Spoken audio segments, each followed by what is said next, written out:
जय हिंद बच्चों, स्वागत है जीवन ज्योति फाउंडेशन में। मैं शरीफ सर आज की वीडियो में संविधान से संबंधित जितने प्रकार के प्रश्न बनेंगे उसको एक एक करके समझाने का प्रयास करते हैं। प्यारे बच्चों, संविधान से रिलेटेड प्रतियोगिता परीक्षाओं में कई प्रकार के प्रश्न पूछे जाते हैं। हमारी कोशिश होगी कि जितने प्रकार के प्रश्न प्रतियोगिता परीक्षाओं में पूछे जाते हैं वो सबका सब मैं सॉल्व करूंगा। वीडियो को जरूर देखें और चैनल को अगर आपने अभी तक सब्सक्राइब नहीं किया है तो चैनल को सबसे पहले सब्सक्राइब करें। चलिए समय न गंवाते हुए सबसे पहले प्रश्न पे चलते हैं। पहला प्रश्न है कि भारतीय संविधान की प्रस्तावना में देश का कौन सा नाम उल्लेख है। प्रश्न को बढ़िया से समझेंगे कि भारतीय संविधान की जो प्रस्तावना है, जिसको संविधान की आत्मा भी कहा गया है, उसमें देश का नाम कौन सा नाम उल्लेख है। जैसे भारत, इंडिया, हिंदुस्तान या आर्यवर्त, तो दो नाम भारतीय संविधान की प्रस्तावना में उल्लेख है। एक भारत और दूसरा इंडिया। यही दो नाम हैं जो भारत की संविधान की जो प्रस्तावना है उसमें उल्लेख किया गया है। ठीक है प्यारे बच्चों, प्यारे मित्रों, कहता है, अगला प्रश्न बनता है कि भारतीय संविधान किस भाषा में लिखी गई है। भारत का संविधान जो लिखा गया है, जैसे मालूम है कि भारत का संविधान एक लिखित संविधान है और विश्व का सबसे बड़ा संविधान है। भारत का संविधान लिखित भी है और विश्व का सबसे बड़ा संविधान है। वह किस भाषा में लिखी गई है? ठीक है, तो किस भाषा में लिखी गई प्यारे मित्रों? वह इंग्लिश में लिखी गई है, अंग्रेजी भाषा में लिखी गई है। ठीक है, अब प्रश्न है कि भारत का संविधान जो मूल संविधान है वह कहां रखा हुआ है। इससे संबंधित प्रश्न पूछता है कभी कभी। तो भारत का जो संविधान, मूल संविधान है, वह संसद भवन में, पार्लियामेंट में सुरक्षित रखा हुआ है। ठीक है, अगला प्रश्न बनता है प्यारे मित्रों कि भारतीय संविधान के निर्माण में कुल कितने समय लगे। यानी कि भारत का संविधान जो लिखा गया है उसको लिखने में क्या समय लगा। तो कितने समय लगे शायद मालूम हो आपको। वह 2 वर्ष 11 महीना और 18 दिन लगे थे। कितना समय लगा था? 2 वर्ष 11 महीना और 18 दिन भारत के संविधान को लिखने में लगा था। अगला प्रश्न है प्यारे मित्रों कि संविधान सभा की प्रथम बैठक, संविधान सभा की प्रथम बैठक कब हुई। मित्रों, इस प्रश्न का उत्तर देने के पहले मैं आपको बताना चाहूंगा कि संविधान सभा की जो प्रथम बैठक हुई, इसके पीछे एक कहानी है कि जो ही द्वितीय विश्व युद्ध खत्म हुआ, द्वितीय विश्व युद्ध कब खत्म हुआ? 1945 को। द्वितीय विश्व युद्ध की समाप्ति के बाद, यानी 1945 के बाद, नेताजी सुभाष चंद्र बोस की नीतियों ने पूरे हिंदुस्तान को इस रूप से तैयार किए कि ब्रिटिश हुकूमत जो थी वह हिल गई और ब्रिटिश सरकार ने 3 सदस्यीय टीम भारत भेजा, एक आकलन के लिए, एक सर्वेक्षण के लिए कि भारत की स्थिति कैसी है। उन्होंने जो रिपोर्ट दिया वह यह था कि अब भारतीयों पर हुकूमत चलाना संभव नहीं है, और यह कारण था सिर्फ और सिर्फ नेताजी सुभाष चंद्र बोस की नीतियों का कारण। उन्होंने ब्रिटिश सरकार के हुकूमत को हिला के रख दिया, जिसके चलते एक संदेश मिली कि भारतीयों अब आप अपने देश को संभालो। ऐसा संकेत ब्रिटिश सरकार की ओर से हिंदुस्तान को महसूस हुआ। तो आनंद फानन में संविधान की प्रथम बैठक 9 दिसंबर 1946 को किया गया, जिसकी अध्यक्षता डॉक्टर सच्चिदानंद सिन्हा ने किया। अब यहां प्रश्न क्या बनता है मित्रों? प्रश्न ये पूछा जाता है कि भारतीय संविधान की प्रथम बैठक कब हुई और प्रथम बैठक की अध्यक्षता किसने की? तो इसका सही उत्तर है मित्रों कि भारतीय संविधान की प्रथम बैठक 9 दिसंबर 1946 को हुई। कब हुई? 9 दिसंबर 1946 को, और उसकी अध्यक्षता डॉक्टर सच्चिदानंद सिन्हा ने किया। इसलिए प्रश्न यह आता है कि संविधान सभा के अस्थायी अध्यक्ष, एक अलग प्रश्न बनता है जो हर प्रतियोगिता परीक्षाओं में पूछे जाते हैं कि संविधान सभा के अस्थायी अध्यक्ष कौन थे। और यहां हम सब गलती कर बैठते हैं। कभी डॉक्टर भीमराव अंबेडकर को लगा देते हैं, कभी डॉक्टर राजेंद्र प्रसाद को टिक लगा देते हैं, और जिनको जानकारी होती है वो डॉक्टर सच्चिदानंद सिन्हा को लगाते हैं। तो जब अस्थायी अध्यक्ष की बात किया जाए कि संविधान सभा के अस्थायी अध्यक्ष कौन थे, तो सही उत्तर होगा डॉक्टर सच्चिदानंद सिन्हा। लेकिन जब पूछा जाए कि संविधान सभा के अस्थायी अध्यक्ष, अस्थायी नहीं अस्थायी अध्यक्ष कौन थे, तब सही उत्तर होगा डॉक्टर राजेंद्र प्रसाद। सिर्फ 2 दिनों के बाद, यानी कि 9 दिसंबर के बाद, 9 दिसंबर के ठीक 2 दिन 11 दिसंबर 1946 को पुनः जो बैठक हुई, उस बैठक में अस्थायी अध्यक्ष बनाया गया डॉक्टर राजेंद्र प्रसाद को। इसलिए प्यारे मित्रों, इस बात को हमेशा ध्यान रखें कि जब प्रश्न यह पूछा कि संविधान के अस्थायी अध्यक्ष कौन है, तो सही उत्तर लगाइए डॉक्टर राजेंद्र प्रसाद को। अगर प्रश्न यह पूछता है कि संविधान के अस्थायी अध्यक्ष कौन थे, तब उत्तर होगा डॉक्टर सच्चिदानंद सिन्हा। और प्रश्न अगर यह पूछता है कि संविधान सभा के प्रारूप समिति, यानी संविधान की जो प्रारूप समिति थी, उसके अध्यक्ष कौन थे? प्रारूप मतलब स्ट्रक्चर, संविधान को कैसे बनाना है, इसके अध्यक्ष किसकी अध्यक्षता में हुई, उसका अध्यक्ष कौन थे? तो वह थे डॉक्टर भीमराव अंबेडकर। अब देखिए तीनों में अंतर है। जब संविधान के अस्थायी अध्यक्ष पूछता है तो उत्तर आ जाता है डॉक्टर सच्चिदानंद सिन्हा।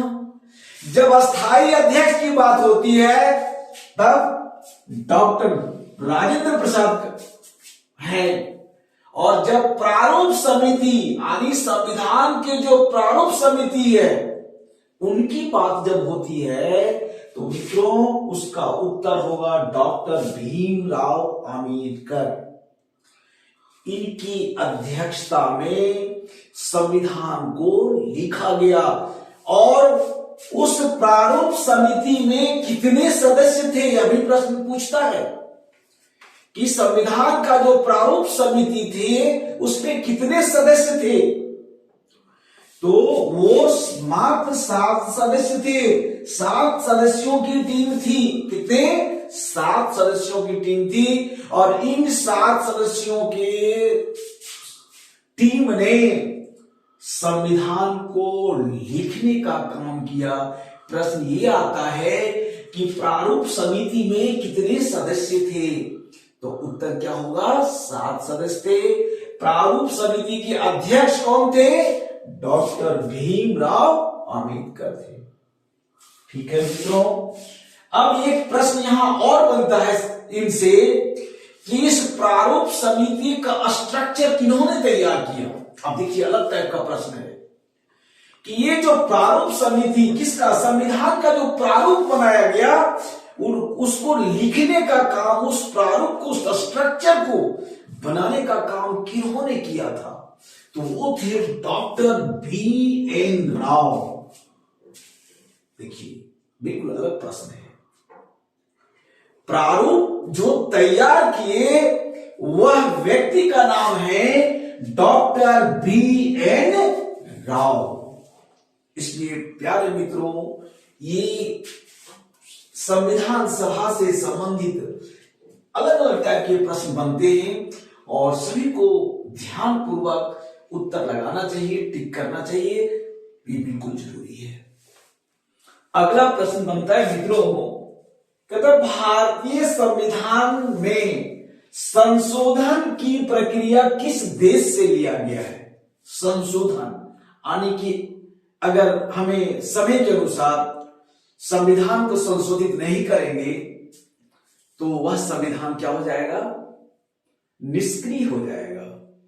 ठीक है, तो क्या है, हमारा भारतीय संविधान में संशोधन की प्रक्रिया है, यानी उसको हम कह सकते हैं कि फ्रेश करते हैं, समय के अनुसार उसको, समय स्थिति को ध्यान में रखते हुए उसको परिवर्तित करते हैं। मूल संविधान को कभी भी परिवर्तित नहीं किया जाता है, उसमें कुछ बातों को जोड़ा जाता है और पुरानी बातें कुछ ऐसी होती है तो उसको हटाया जाता है। इसको कहते हैं संशोधन करना। ठीक है, तो भारत के संविधान में जो संशोधन की प्रक्रिया है वह किस देश से लिया गया है? प्रश्न आता है मित्रों कि भारतीय संविधान में संशोधन की प्रक्रिया किस देश से लिया गया है? बहुत इंपॉर्टेंट प्रश्न है। ठीक है, तो यह संशोधन की जो प्रक्रिया है, भारतीय संविधान में जो संशोधन की प्रक्रिया है वह कहां से लिया गया है? दक्षिण अफ्रीका से लिया गया है। कहां से लिया गया है? दक्षिण अफ्रीका से लिया गया है। कहां से?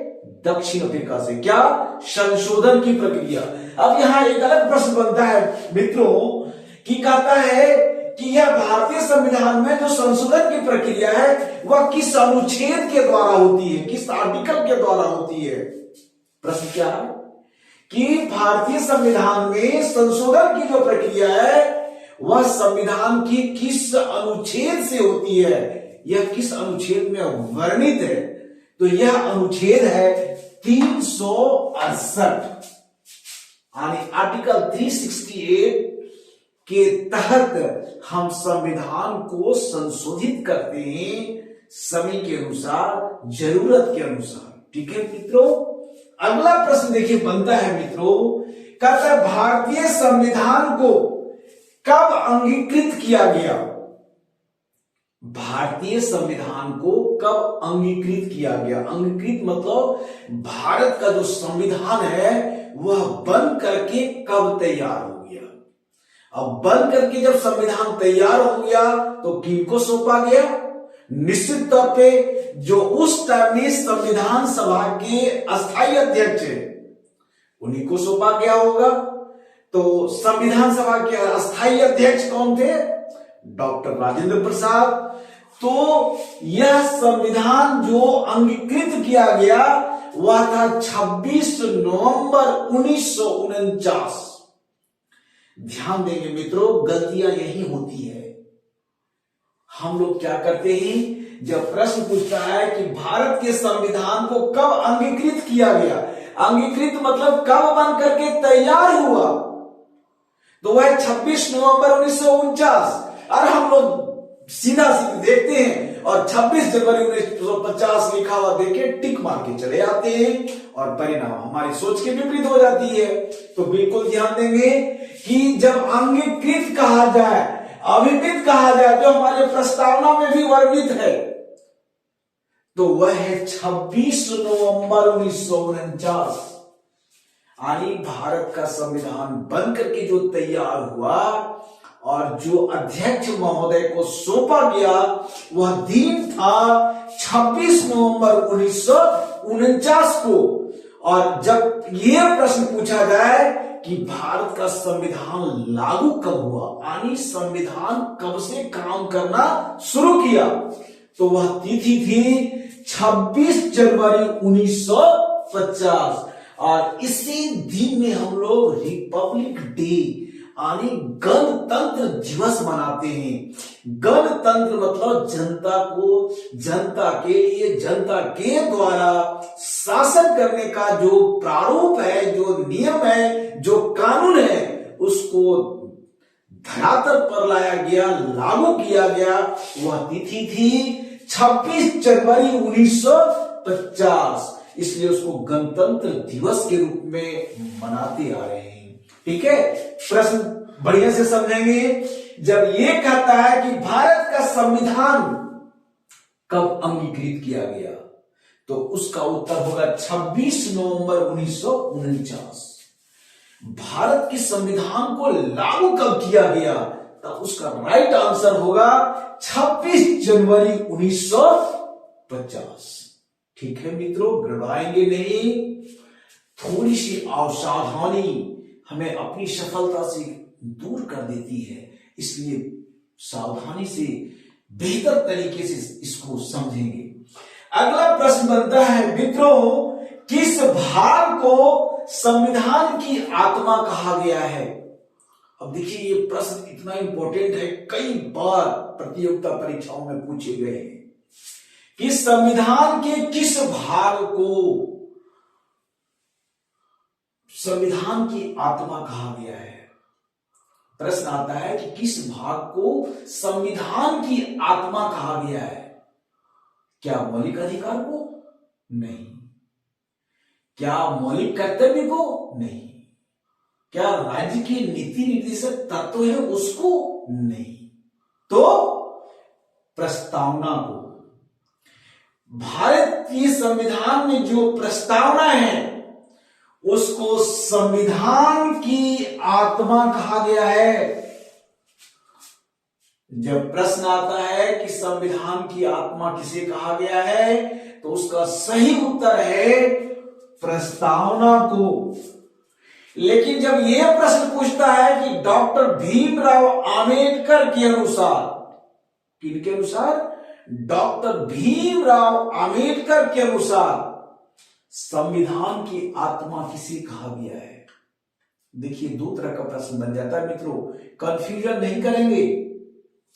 जब सिर्फ ये पूछता है कि किस भाग को संविधान की आत्मा कहा गया है, तो उसका सही उत्तर है प्रस्तावना को। लेकिन जब एक शब्द जोड़ देता है कि डॉक्टर भीमराव अंबेडकर के अनुसार संविधान की आत्मा किसे कहा गया है, तो उसका सही आंसर होगा अनुच्छेद 32 को। किसको? अनुच्छेद 32 को, क्योंकि अनुच्छेद 32 को ही डॉक्टर भीमराव अंबेडकर ने संविधान की आत्मा कहा है। ठीक है मित्रों, अगला प्रश्न बहुत इंपॉर्टेंट प्रश्न है, काफी इंपॉर्टेंट है। वह है भारत के मूल संविधान में, मूल संविधान मतलब जब भारत का संविधान बन के तैयार हुआ, कब बन के तैयार हुआ था? 26 नवंबर 1949 को। उस समय जो भारत का मूल संविधान है उसमें कितने अनुच्छेद हैं, आर्टिकल कितने थे और कितने भाग हैं, कितने भागों में बांटा गया था उसको, और अनुसूचियां हमारी कितनी थी। तो मित्रों, गड़बड़ाएंगे नहीं। जब मूल संविधान को पूछता है तो आर्टिकल यानी अनुच्छेद हमारे 395 थे। 395 अनुच्छेद मूल संविधान में है, और कितने भाग थे? तो ये 22 भाग थे, 22 भाग 22। और अनुसूचियां हमारी जो थी वो मूल संविधान में 8 अनुसूचियां थी। लेकिन जब प्रश्न ये पूछता है कि वर्तमान में भारतीय संविधान में कितने अनुच्छेद है, जब वर्तमान की बात करता है तो अनुच्छेद 448 हो जाते हैं और भाग हमारे जो है वो 22 भाग हैं। और वर्तमान में कुल 12 अनुसूचियां हैं। कितनी अनुसूचियां हैं? 12 अनुसूचियां हैं। यानी कि मूल संविधान में 8 अनुसूचियां हैं और वर्तमान के संविधान में 12 अनुसूचियां हैं। प्यारे मित्रों, किस अनुसूची में क्या वर्णन है, ये हमारी भारतीय संविधान की अनुसूचियों का मैंने वीडियो बनाया है, उस वीडियो को जरूर देखेंगे। एक एक करके जो हमारे मूल 8 अनुसूचियां और फिर उसके बाद जो हमारे अनुसूचियों को जोड़ा गया 9वीं 10वीं 11वीं 12वीं अनुसूची, वो सबको बहुत बेहतरीन तरीके से मैंने समझाने की कोशिश किया है। वीडियो को जरूर देखें। वीडियो अच्छी लगे लाइक करें, अधिक से अधिक अपने मित्रों को, अपने परिवारों को, अपने दोस्तों को, अपने बच्चों को शेयर करें और चैनल को सब्सक्राइब करना ना भूलें। मैं पूरी विश्वास के साथ आपको ये वादा करता हूं कि संविधान से कोई भी प्रश्न छूटने नहीं देंगे और आपकी सफलता आपकी मेहनत पर निर्भर करती है। जय हिंद।